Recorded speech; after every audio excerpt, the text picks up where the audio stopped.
The teacher in me comes out occasionally. That's point number one. I have point number two tonight, and that is, if we are really, truly going to have a sense of humor, that is an asset. Because may I point out, everybody in here has a sense of humor. It's just some people have such a bad one. If we're going to have a sense of humor that works for us, it is important to see the humor in stressful situations whenever they occur and make the most of them. Am I telling anybody in here something new when I say just interacting with human beings every day, we are going to have some stressful situations. If you're sitting next to somebody who says, I never have any stressful situations, you're sitting next to somebody that doesn't know what's going on here. Don't point toward anybody in here. I know some of you travel great distances on buses to get here. Don't even do what people will do when someone's on stage and try to get their attention and then point three people down and like, she really needs to hear this. This woman down here is the one who needs to hear this. But stop and think a minute. What do we all, or what have we all gotten in the habit of doing when we get upset or have a stressful situation? Some people blow sky high. Some people fall apart. And then we always have people around us who seem to love to say, I knew if they did this, this was going to happen.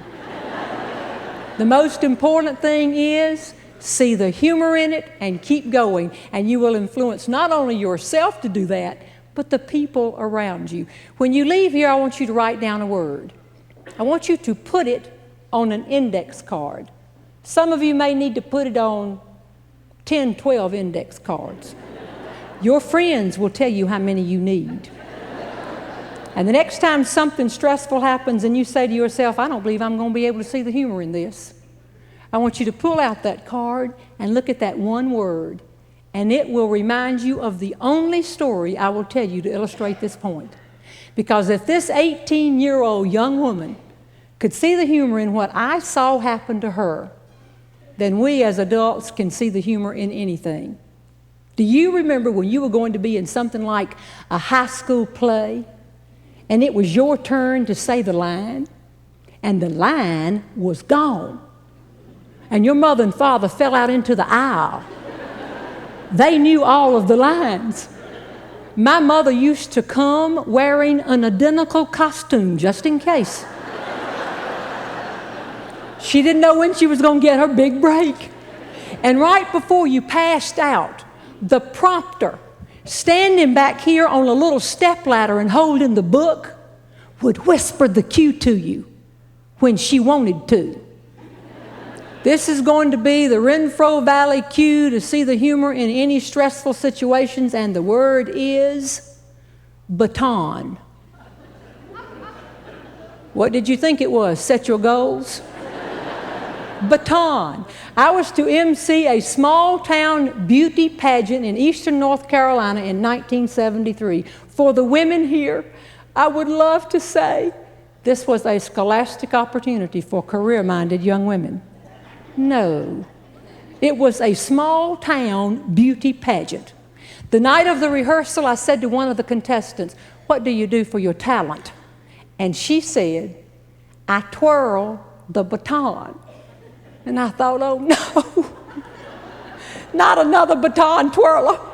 How many do you think I have seen in all these years? I know nothing about twirling the baton.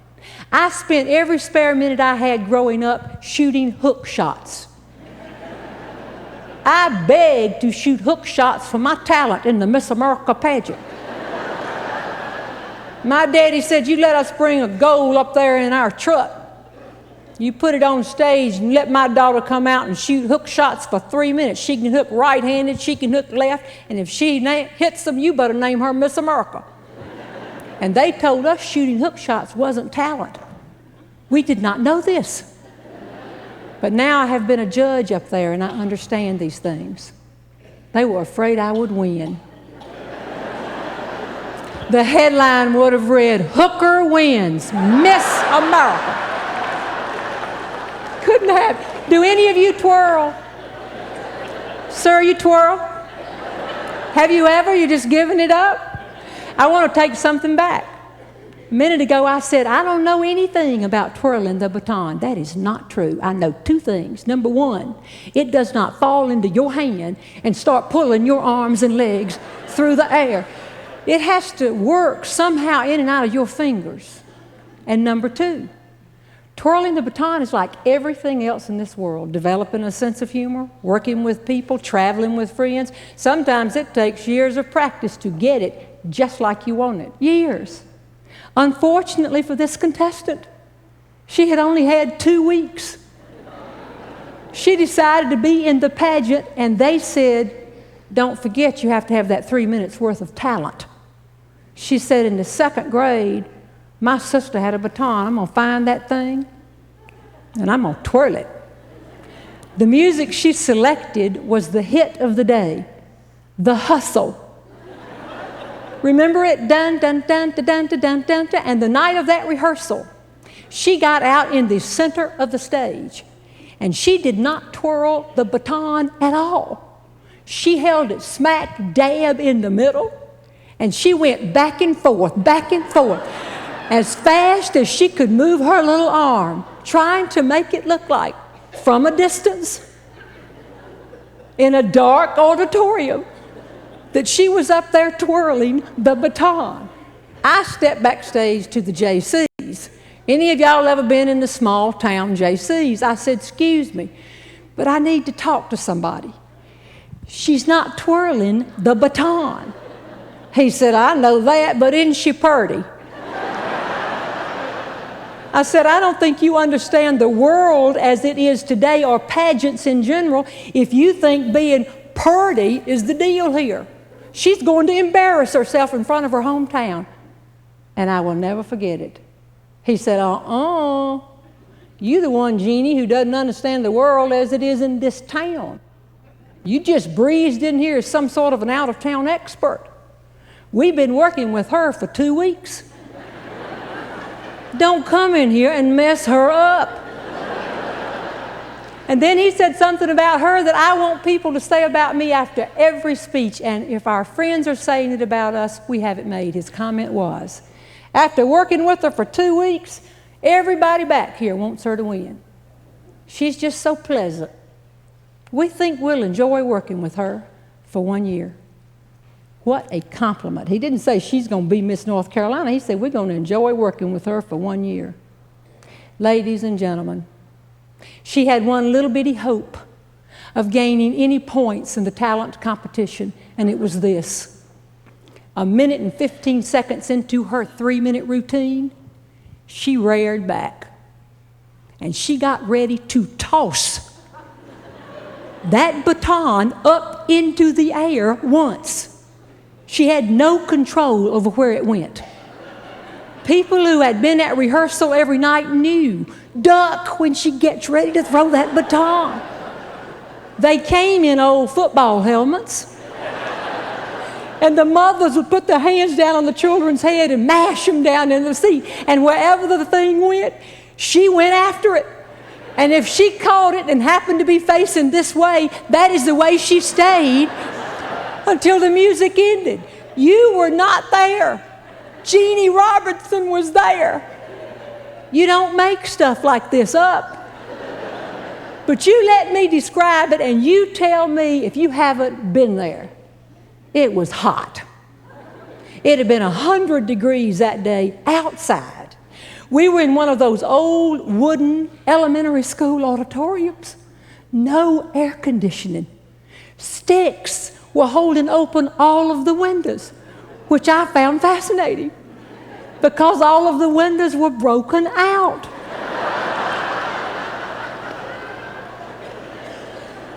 "800 people jammed inside, and it only seated 650. They were everywhere.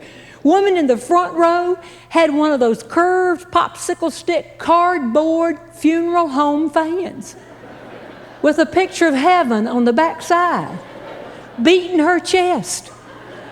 I could barely MC the pageant for watching this bionic arm. There was a child next to her, and once in a while she'd give him a swat and come back, and there she'd go. Somebody had come through town selling walkie-talkies. And every JC had one, plop, on his hip. They were backstage with those walkie-talkies 4 feet from each other going, "Can you hear me? Can you hear me? Let up on the button, Bubba." They rolled a piano out for one of the contestants, and she stood there and said, "I'm going to play a medley of Gershwin tunes that I wrote."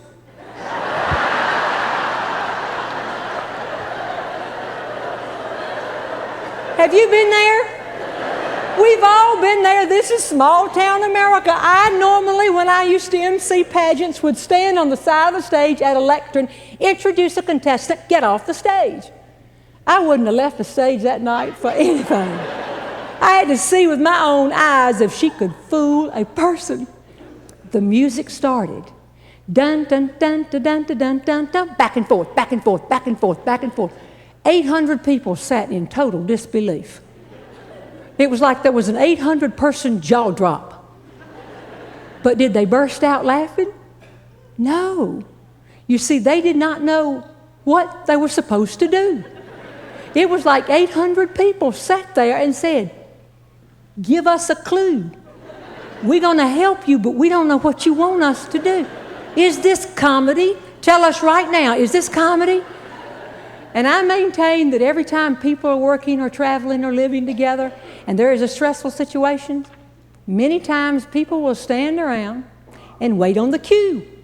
And if the cue is to get upset, they'll do it. If the cue is to fall apart, they'll do it. But if one of us can give the cue to see the humor in it and keep going, people will pick it up and run with it. For 1 minute and 15 seconds, she went back and forth, and they held it in. And it was tough. By now, mothers had their hands down over the children's head. Little feet were going in the air, mouths all covered up. But they had said to themselves, "We can hold back anything for 3 minutes." But you see, they did not know about the big toss. At 1:15, she reared back. JCs fell to their knees and started praying, "Don't let her hit somebody in the head, please." And in front of her hometown of 800 people, she tossed that baton up into the air, and it didn't come back down.